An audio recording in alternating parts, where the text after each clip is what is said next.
না জানি তার কি অবস্থা, সে আমাকে কতটা ভালোবাসতো। আজ আমার দোষেই তাকে আমি হারাইছি। আমি এখন বুঝতেছি তার শূন্যতা।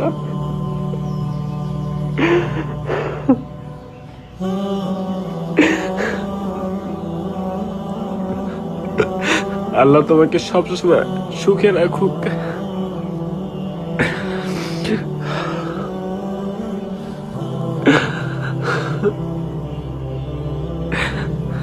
আমি পাগলের মতো হয়ে যেতেছি, আমার যে কি অবস্থা আমি বুঝতেই পারতেছি না। আমি মানসিক ভাবে একদম শেষ হয়ে যেতেছি। আল্লাহ তোমাকে হাসি খুশি রাখুক। আমি চাই তুমি সুখী হও।